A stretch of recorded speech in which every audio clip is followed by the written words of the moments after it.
तो मोदी जी बोले बस में आऊंगा तो अच्छा लगेगा कि जनरल सेक्रेटरी बस में आ रहा है कि भाई आपने क्या वादे किए थे और कितने उसमें से आपने पूरे किए। तो बड़ी सादगी से उन्होंने बात कही कि भैया मैं आऊंगा लेकिन टैक्सी के पैसे दे देना मुझे। Welcome to down the memory lane. कुछ मजेदार किस्सों के साथ हम दोबारा आए हैं। हमारे साथ हैं सीनियर जर्नलिस्ट और फिल्म मेकर अजय शुक्ला। अजय, क्या कभी मोदी जी से मुलाकात हुई आपकी? जी फरीन, मैं बहुत ही लकी इस मामले में अपने आप को मानता हूँ कि मैं चूंकि दूरदर्शन के साथ और तमाम तर अखबारों के साथ में जुड़ा हुआ था, तो मेरी बहुत बड़ी बड़ी हस्तियों से मुलाकात हुई। मोदी जी के साथ मेरी जो मुलाकातें, उनमें एक किस्सा बड़ा मजेदार है जो मुझे अभी याद आ रहा है।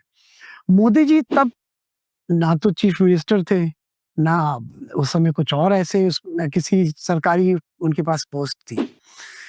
लेकिन वो जनरल सेक्रेटरी थे।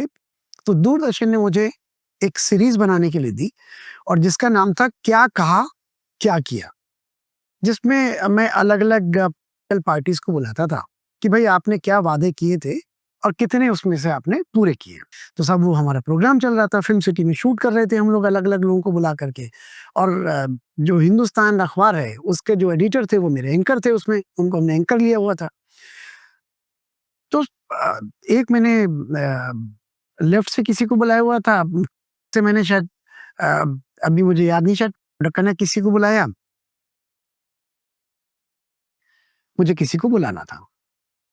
तो मैंने सोचा किसको बुलाएँ इस दिन, की प्रमोद महाजन जी को बात करें या किससे बात करें? तो मैंने कहा नहीं यार, डिस्कस कर रहा था, मैंने सोचा कि ऐसा करते हैं, मैं मोदी जी को इसमें बुलाता हूँ। कि मोदी जी जब बोलते हैं ना, तो आप देखिए उनका बोलने का एक ऐसा स्टाइल है ना कि आप सुनते रह जाते हो उनको। वो बहुत अच्छे ओरेटर हैं। बहुत अच्छे।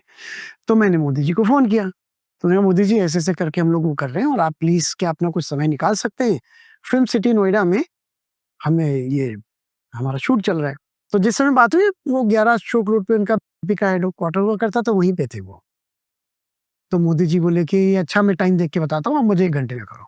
तो मैंने दोबारा फ़ोन किया, बोले हाँ, मैं आ जाऊँगा। तो मैंने कहा ठीक है सर, अब फिर आप इतने-इतने बजे हैं, आप आ जाओ। मोदी जी ने थोड़ा हेजिटेट किया, थोड़ा रुके, एक पॉज़ लिया। तो मैंने कहा ठीक है सर, आप आ जाएँगे ना उस टाइम तक? तो मोदी जी बोले आऊँगा कैसे? मेरे पास तो गाड़ी है नहीं। बस में आऊँगा तो अच्छा लगेगा कि वाह! एक जनरल सेक्रेटरी बस में आ रहा है। तो मतलब वो बहुत हँस के बोल रहे थे। तो मैंने कहा जी? तो बोले देखो, मैं आ तो जाऊँगा, लेकिन या तो मुझे टैक्सी भेजो या टैक्सी के पैसे दो। मतलब वो इतने ईमानदारी के साथ उन्होंने वो बात कही। हालाँकि एक जनरल सेक्रेटरी, तो वो चाहते तो उनके लिए कुछ भी हो जाता उस समय।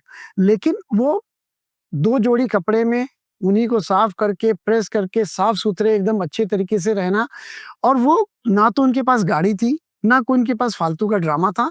तो बड़ी सादगी से उन्होंने बात कही कि भैया मैं आऊँगा, लेकिन टैक्सी के पैसे दे देना मुझे। तो मैंने कहा नहीं, आप बिल्कुल टेंशन मत लो। फिर मेरे यहाँ उस समय एक साहब काम करते थे मेरे यहाँ, उनको मैंने उसी टाइम अपने काम पे रखा था।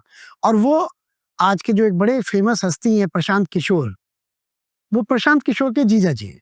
तो उन्होंने सबसे पहला काम ही मेरे यहाँ करना शुरू किया था उस ज़माने में, मेरी मीडिया कंपनी में।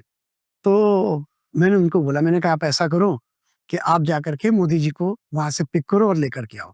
तो प्रशांत किशोर के उन बहनोई को मैंने भेजा था, वो एक टैक्सी लेकर के गए और उसमें बैठा करके मोदी जी को लेकर के आए, और मोदी जी ने क्या बोला, सबके छक्के छुड़ा दिए। एंड ऑफ कोर्स उस टैक्सी के पैसे मैंने ही दिए थे।